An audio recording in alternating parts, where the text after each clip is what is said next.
Hello. Okay, so my name is, and you can't even see. Why is it that you can see when, okay, anyway, maybe you're just not supposed to see me. I don't know. But just a second ago, I was clearly visible. There was light, and then now there's no light. My name is Austra Ranée McCants West. I am a victim of domestic violence. I am in day 863 of being out of a situation, or actually out of all of my abusive situations. That was the beginning date. And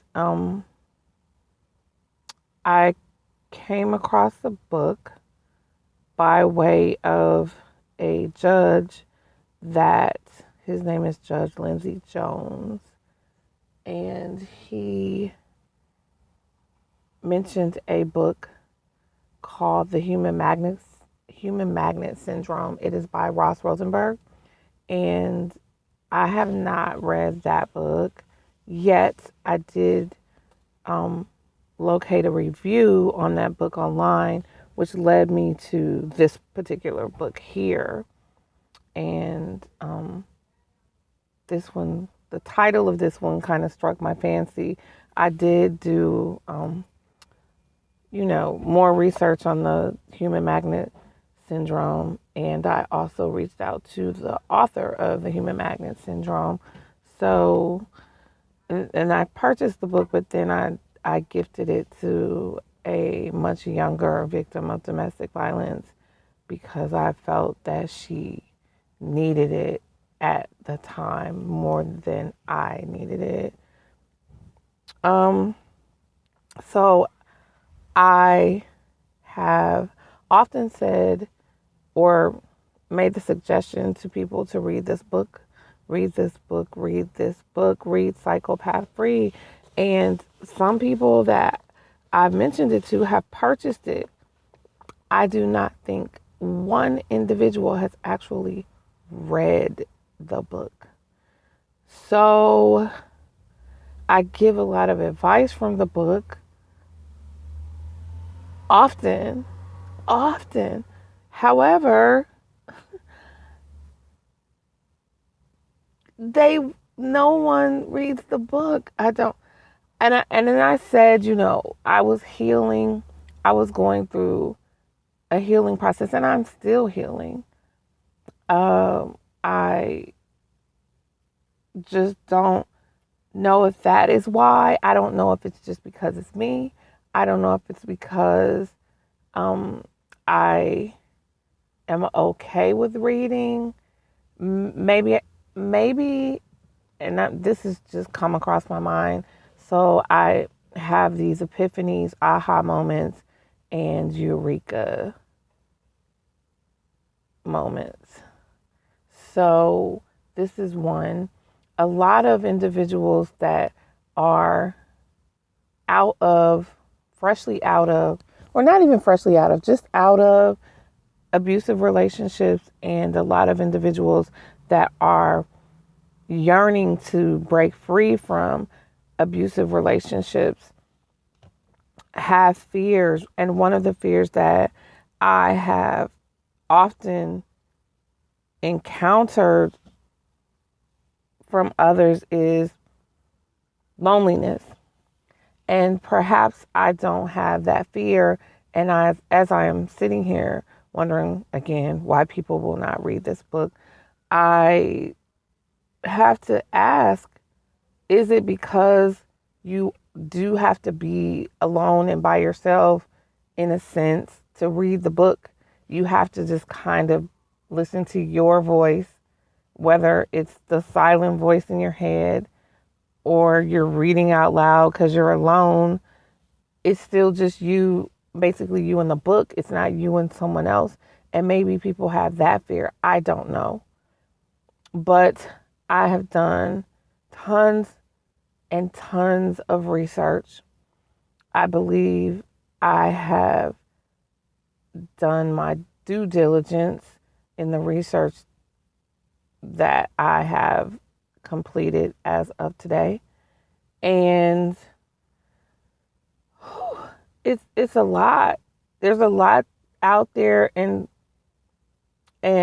I have not obtained all of the knowledge, but I believe I've obtained a great deal.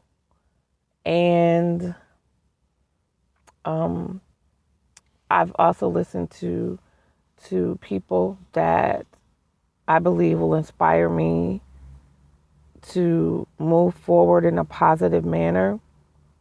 And as it relates to domestic violence and that definition, defining domestic violence, that is something that I had to, I believe, define for myself, because I did not know what that was initially. But as I was, listening to different people that would motivate me to move forward in a positive manner, I believe that one of the most important pieces of, of a work, a verbal work, would, for this particular situation, for domestic violence, and maybe for other things as well, because she was using it in a different context as far as it relates to success. But it was Jennifer Lewis, and she said, the elevator to success is broken. Take the stairs. And in this particular, or I will say every relationship that had domestic violence in it, that I was in which I was involved, there were certain things that I wanted rapidly. And I now can say the elevator to almost everything that is worthy of having is broken. Take the stairs. Because what I realized is that I was yearning to take the elevator towards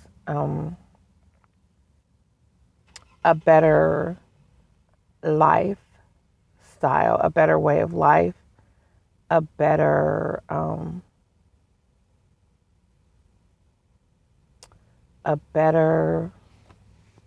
livelihood, a better socioeconomic status, a better, what I believed then was a better social network. Well, basically, like I said, a better lifestyle. And I wanted to not skip over the work, but do the work rapidly and gain more footage over the course of a shorter time. Yeah. That clearly was not the answer. So, psychopath free, recovering from emotionally abusive relationships with narcissists, sociopaths, and other toxic people. It's by Jackson MacKenzie. So, I think I'll go back and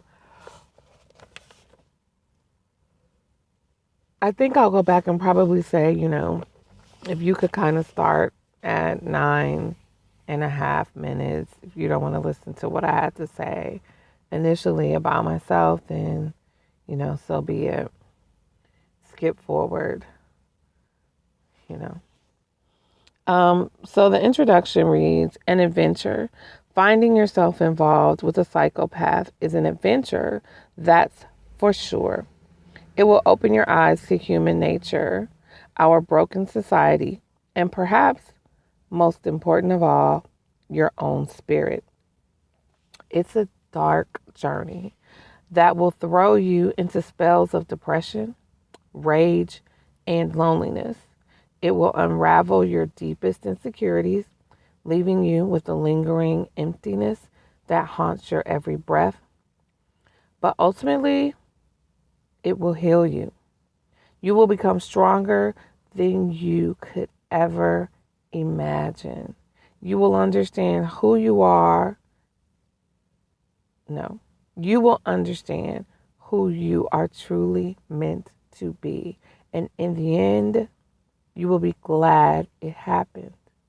No one ever believes me about the last part, at least not at first. But I promise you, it's an adventure worth taking, one that will change your life forever. So, what is a psychopath? How about a narcissist or a sociopath? They're manipulative people, completely devoid of empathy. However, I'm going to insert in there that there is a self-proclaimed narcissist named Sam Vaknin, and he has coined a term called cold empathy, which is not a lack of empathy, but a different type of empathy. And maybe I'll add the link to that if I can readily find it, where he talks about cold empathy. Okay, so let me go back to that sentence. They're manipulative people, completely devoid of empathy, who intentionally cause harm to others without any sense of remorse or responsibility. And despite some differences between each disorder, the bottom line is that their relationship cycles can be predicted like clockwork. Idealize, devalue, discard. Years ago, this cycle had me thinking I'd never be happy again. Falling in love had somehow wiped out my entire sense of self. Instead of being joyful and trusting, I had become an unrecognizable mess of insecurities and anxiety. But life is a lot of fun these days, mostly just running around outside in my bathing suit and eating pizza. And this is all thanks to a lucky Google search that led me to psychopathy, which led me to the friends who saved my life, which led us to co-found a tiny online recovery community, which now reaches millions of survivors each month. At psychopathfree.com, we see new members join every single day, always with a seemingly hopeless and all too familiar tale. Left feeling lost and broken, they wonder if they will ever find happiness again. 1 year later, that person is nowhere to be found. In his or her place, there is a beautiful stranger who stands tall and helps others out from the shadows. A stranger who takes pride in their own greatest qualities: empathy, compassion, and kindness. A stranger who speaks of self-respect and boundaries. A stranger who practices introspection in order to better conquer their own demons. So what happened in that year? Well, a lot of good stuff. So much that I had to write a book. I might be biased. Actually, I definitely am. But I think psychopathfree.com has one of the coolest healing processes out there. We believe in education, open dialogue, validation, and self-discovery. We have a uniquely inspiring user base full of resilient values and honest friendships. Yes, friendships, because this journey is personal, but it's also unremarkably universal. Whether it be a whirlwind romance, a scheming coworker, an abusive family member, or a life consuming affair, a relationship with a psychopath is always the same. Your mind is left spinning. You feel worthless and lost. You become numb to the things that once made you happy. I cannot fix a toxic relationship because toxic people cannot change, but I can give you a new place to start. And I can promise that you will feel joy again. You will learn to trust your intuition. You will walk this world with the wisdom of a survivor and the gentle wonder of a dreamer. But first, you'll need to forget everything you thought you knew about people. Understanding psychopathy requires letting go of your basic emotional instincts. Remember, these people who prey on forgive these are people who prey on forgiveness. They thrive on your need for closure. They manipulate compassion and exploit sympathy. Since the dawn of time, psychopaths have waged psychological warfares on others, humiliating and shaming kind, unsuspecting victims, people who never asked for it, people who aren't even aware of the war until it's over. But this is about to change. So say farewell to love triangles, cryptic letters, self-doubt, and manufactured anxiety. You will never again find yourself desperately awaiting a text from a person you love. You will never again censor your spirit for fear of losing the perfect relationship. You will never again be told to stop over analyzing something that urgently needs analysis. You are no longer a pawn in the mind games of a psychopath. You are free. And now it's time for your adventure. Love, Jackson. So, the next part is called Spotting Toxic People. Your strengthened intuition is the greatest defense against a manipulative person. It is a skill that can never be exploited, and once learned, it will serve you a lifetime. 30 red flags. There are a lot of phenomenal studies on the traits and characteristics of psychopaths. A quick internet search will lead you to them. The red flags in this book are intended to supplement these resources. So what's the difference about this list? Well, for one, it's specifically about relationships, but it's also about you. Each point requires introspection and self-awareness. Because if you want to spot toxic people, you cannot focus entirely on their behavior. That's only half the battle. You must also come to recognize the looming red flags in your own heart. Then you will be ready for anything. Number 1, gaslighting and crazy making. They blatantly deny their own manipulative behaviors and ignore evidence when confronted with it. They become dismissive and critical. If you attempt to disprove their fabrications with facts, instead of them actually addressing their inappropriate behavior, somehow it always becomes your fault for being sensitive and crazy. Toxic people condition you to believe that the problem isn't the abuse itself, but instead your reactions to their abuse. Number 2, cannot put themselves in your shoes or anyone else's for that matter. You find yourself desperately trying to explain how they might feel if you were treating them this way. And they just stare at you blankly.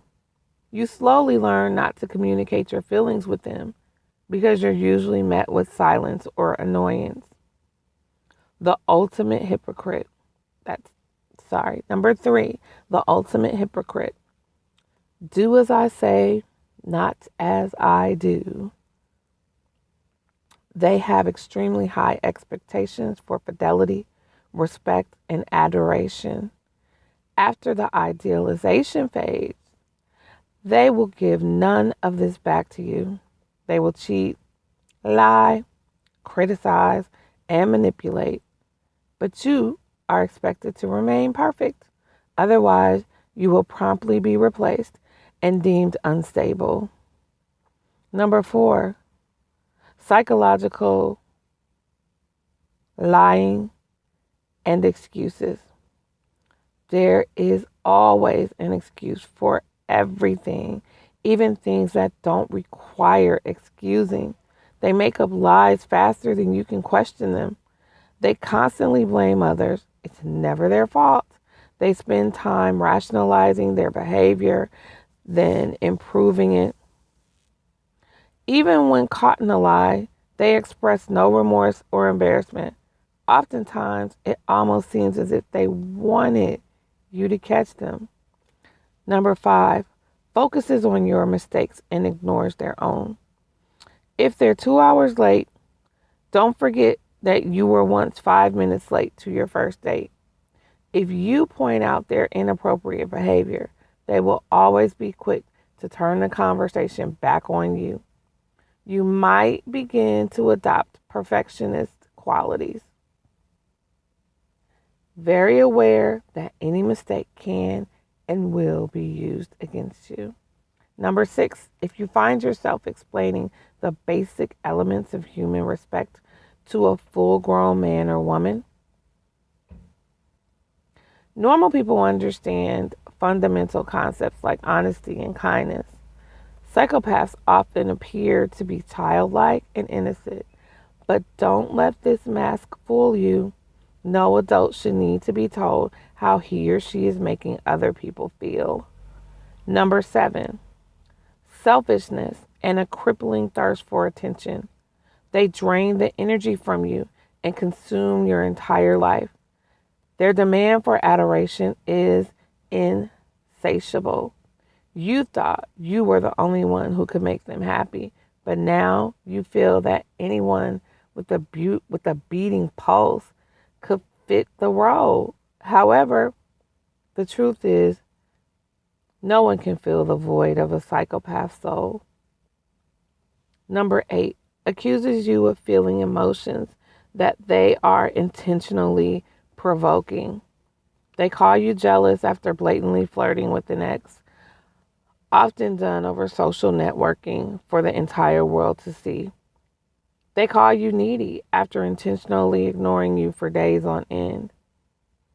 They use your manufactured reactions to garner sympathy from other targets, trying to prove how hysterical you've become. You probably once considered yourself to be an exceptionally easygoing person.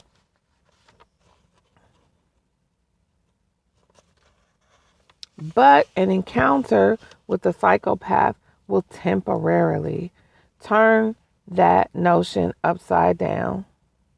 9, you find yourself playing detective.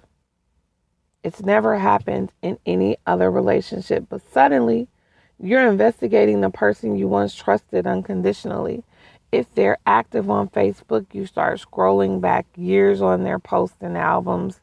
Same with their ex. You're seeking answers to a feeling you can't quite explain. Number 10, you are the only one who sees their true colors. No matter what they do, They will always seem to have a fan club cheering for them. The psychopath uses these people for money, resources, and attention. But the fan club won't notice because this person strategically distracts them with shallow praise. Psychopaths are able to maintain superficial friendships far longer than relationships. Number 11, you fear that any fight could be your last. Normal couples argue to resolve issues, but psychopaths make it clear that negative conversations will jeopardize the relationship, especially ones regarding their behavior. Any of your attempts to improve communication will typically result in the silent treatment. You apologize and forgive quickly. Otherwise, you know they'll lose interest in you. Number 12, slowly and steadily erodes your boundaries. They criticize you with the condescending, joking sort of attitude. They smirk when you try to express yourself. Teasing becomes a primary mode of communication in your relationship. They subtly belittle your intelligence and abilities. If you point this out, they call you sensitive and crazy. You might begin to feel resentful and upset, but you learn to push away those feelings in favor of maintaining the peace. Number 13, they withhold attention and undermine your self-esteem. After once showering you without nonstop attention and admiration, they suddenly seem completely bored by you. They treat you with silence and become annoyed that you're interested in continuing the passionate relationship that they created. You begin to feel like a chore to them. Number 14, they expect you to read their mind. If they stop communicating with you for several days, it's your fault for not knowing about the plans they never told you about. There will always be an excuse that makes them out to be the victim to go along with this. They will make important decisions about the relationship and they inform everyone except you. Number 15, you feel on edge around this person, but you still want them to like you. You find yourself writing off most of their questionable behavior as accidental or insensitive because you're in constant competition with others for their attention and praise. They don't seem to care when you leave their side. They can just as easily move on to the next source of energy.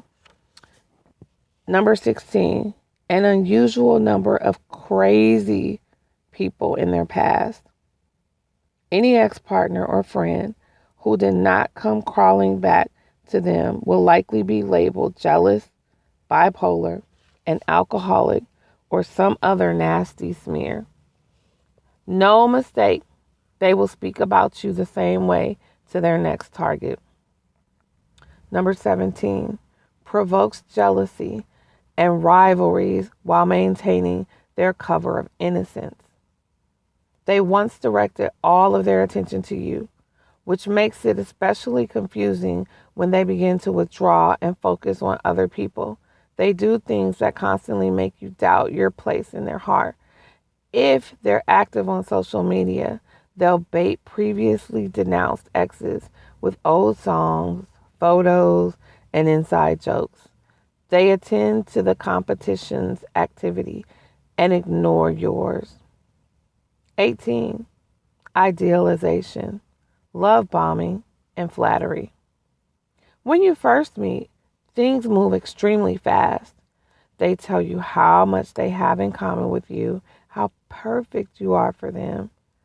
Like a chameleon, they mirror your hopes, dreams, and insecurities in order to form an immediate bond of trust and excitement. They constantly initiate communication and seem to be fascinated with you on every level. If you have a Facebook page, they might plaster it with songs, compliments, poems, and inside jokes. Number 19, compares you to everyone else in their lives. They compare you to ex-lovers, friends, family members, and your eventual replacement. When idealizing, they make you feel special by telling you how much better you are than these people. When devaluing, they use the comparisons to make you feel jealous and inferior. Number 20, qualities they once claimed to admire about you suddenly become glaring faults. At first, they appeal to your deepest vanities and vulnerabilities, observing and mimicking exactly what they think you want to hear. But after you're hooked, they start using these things against you. You spend more and more time trying to prove yourself worthy to the very same person who once said you were perfect. 21. Cracks in their mask. There are fleeting moments when the charming, cute, innocent persona is replaced by something else entirely. You see a side of them that never came out during the idealization phase. And it is a side that's cold, inconsiderate, and manipulative. You start to notice that their personality just doesn't add up, and that the person you fell in love with doesn't actually seem to exist. Number 22, easily bored. They are constantly surrounded by other people, stimulated and praised at all times. They can't tolerate being alone for an extended period of time. They become quickly uninterested by anything that doesn't directly impact them in a positive or thrilling way. At first, you might think they're excited and worldly, but you feel inferior for preferring familiarity and consistency. 23. Triangulation. They surround themselves with former lovers, potential mates, and anyone else who provides them with added attention. This includes people that the psychopath may have previously denounced and declared you superior to.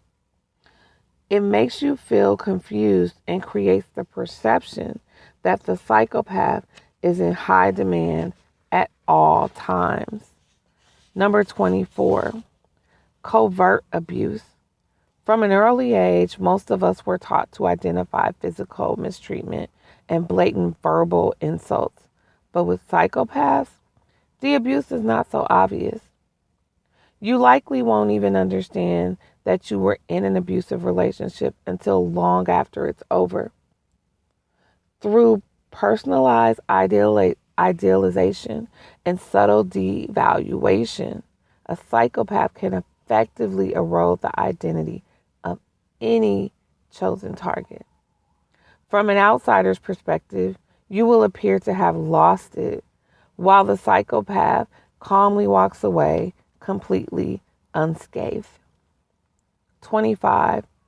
Pity plays and sympathy stories. Their bad behavior always has sob story roots. They claim to behave this way because of an abusive ex, an abusive parent, or an abusive cat. They say that all they've ever wanted is some peace and quiet. They say they hate drama, and yet there's more drama surrounding them than anyone you've ever known. Number 26, the mean and sweet cycle.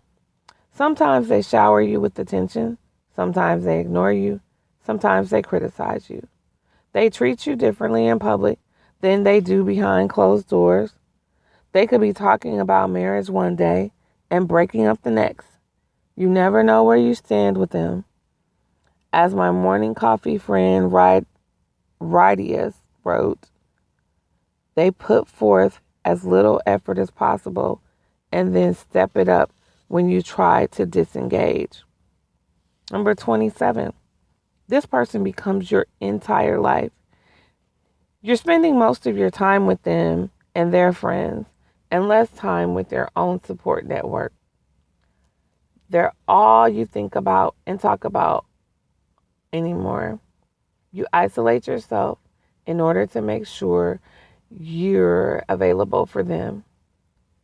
You cancel plans and eagerly wait by the phone for their next communication. For some reason, the relationship seems to involve a lot of sacrifices on your end, but very few on theirs. Number 28, arrogance. Despite the humble, sweet image they presented in the early stages, you start to notice an unmistakable air of superiority about them. They talk down to you as if you were intellectually deficient and emotionally unstable. They have no shame when it comes to flaunting new targets after the breakup, ensuring that you see how happy they are without you. Number 29, backstabbing gossip that changes on a whim.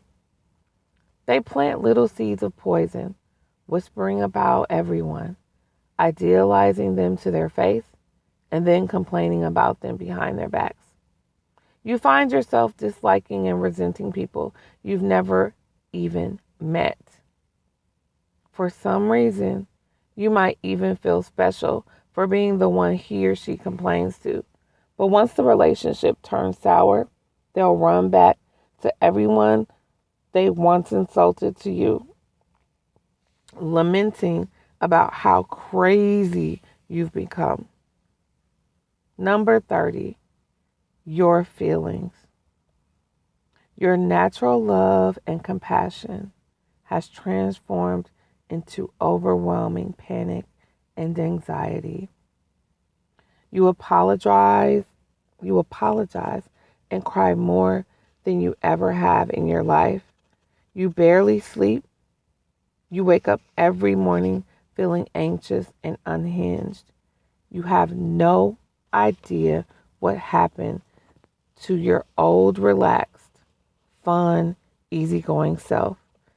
After a run-in with a psychopath, you will feel insane, exhausted, drained, shocked, and empty. You tear apart your entire life, spending money, ending friendships, and searching for some sort of reason behind it all. You will find that normal, loving people do not raise any of these flags. After an encounter with the psychopath, most survivors face the struggle of hypervigilance. Who can really be trusted? Your gauge will swing back and forth for a while, like a volatile pendulum. You will wonder if you've gone absolutely mad, wanting to believe the best in an old friend or a new date, but feeling sick to your stomach when you actually spend time with them because you're waiting for the manipulative behavior to start. Developing your intuition is a personal process, but I will leave you with this. The world is mostly full of good people, and you don't want to miss out on that because you've been hurt. Spend some time getting in touch with your feelings. Keep tweaking until you find a comfortable balance between awareness and trust. Look within and understand why you felt the way you did when you were with your abusive partner and how you felt before you met them. You will discover that many old relationships may need revisiting. And as you begin to abandon toxic patterns, healthier ones will inevitably appear in their place. To quote a longtime member and friend, Phoenix, you will stop asking, do they like me? And start asking, do I like them?